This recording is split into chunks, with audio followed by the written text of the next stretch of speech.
আমি যতই মেধাবী ছেলে হই না কেন, ইন্টারভিউ সম্পর্কে আমার পূর্ব কোনো অভিজ্ঞতা নেই। বাংলাদেশের টেলিভিশন ও চলচ্চিত্রের জনপ্রিয় কৌতুক অভিনেতা আফজাল শরীফ দীর্ঘদিন ধরেই দর্শকদের মুখে হাসি ফোটানোর জন্য পরিচিত। তার স্বতঃস্ফূর্ত অভিনয়, সংলাপ বলার ভঙ্গি এবং সহজাত কৌতুকবোধ তাকে আলাদা একটি জায়গায় প্রতিষ্ঠিত করেছে। 1984 সালে আরামবাগ গ্রুপ থিয়েটারের মাধ্যমে অভিনয় জীবন শুরু করেন আফজাল শরীফ। অভিনেতা আহসানুল হক মিনুর হাত ধরে তার মঞ্চে আসা। এরপর 1988 সালে হুমায়ুন আহমেদের জনপ্রিয় ধারাবাহিক বহিব্রির মাধ্যমে ছোট পর্দায় আত্মপ্রকাশ করেন। সেখান থেকে ধীরে ধীরে তিনি দর্শকদের নজরে আসেন। চলচ্চিত্রে তার অভিষেক ঘটে গৌতম ঘোষ পরিচালিত পদ্মা নদীর মাঝি সিনেমার মাধ্যমে। যদিও এর আগে তিনি চাষী নজরুল ইসলামের দাঙ্গা ফাসাদ চলচ্চিত্রে কাজের জন্য চুক্তিবদ্ধ হয়েছিলেন। 90-এর দশক জুড়ে মঞ্চে সক্রিয় থাকার পর তিনি পুরোপুরি চলচ্চিত্রে মনোনিবেশ করেন। ক্যারিয়ারে তিনি নিঃশ্বাস আমার তুমি, পবিত্র ভালোবাসার এইসব সিনেমায় অভিনয় করার জন্য চলচ্চিত্র পুরস্কার অর্জন করেন, যা তার অভিনয়ের দক্ষতার স্বীকৃতি হিসেবে বিবেচিত।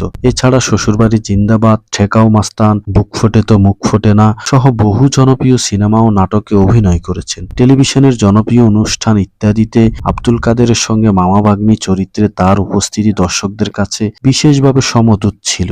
এই জুটির কৌতুক পর্ব দীর্ঘদিন দর্শকদের বিনোদন দিয়েছে। তবে তার ক্যারিয়ারের একটি দিক নিয়ে সমালোচনা রয়েছে। অনেকে মনে করেন সময়ের সঙ্গে সঙ্গে তিনি কিছু বাণিজ্যিক মানহীন গল্প নির্ভর সিনেমায় বেশি কাজ করায় তার অভিনয়ের মান ও ইমেজ কিছুটা ক্ষতিগ্রস্ত হয়েছে। এসব চলচ্চিত্রে অতিরঞ্জিত কৌতুক পুনরাবৃত্তি চরিত্রের কারণে এক শ্রেণীর দর্শকের কাছে তার কাজের আবেদন কমে যায়। ফলে কেউ কেউ মনে করেন তিনি তার প্রতিভার পুরোটা কাজে লাগাতে পারেননি। তবে সমালোচনার পাশাপাশি এটা সত্য যে আফজাল শরীফ দীর্ঘ সময় ধরে ইন্ডাস্ট্রিতে টিকে থাকা একজন পরিশ্রমী অভিনেতা। তার অবদান জনপ্রিয়তা একেবারে অস্বীকার করার সুযোগ নেই। মঞ্চ, টেলিভিশন, চলচ্চিত্র তিন মাধ্যমে কাজ করে তিনি নিজেকে বহুমাত্রিক অভিনেতা হিসেবে প্রতিষ্ঠিত করেছেন। সব মিলিয়ে আফজাল শরীফের ক্যারিয়ার যেমন সাফল্যে ভরপুর, তেমনি রয়েছে কিছু বিতর্ক, সমালোচনা। তবুও বাংলা ও বিনোদন জগতে তার নামটি পরিচিত এবং গুরুত্বপূর্ণ অধ্যায় হিসাবে বিবেচিত হবে।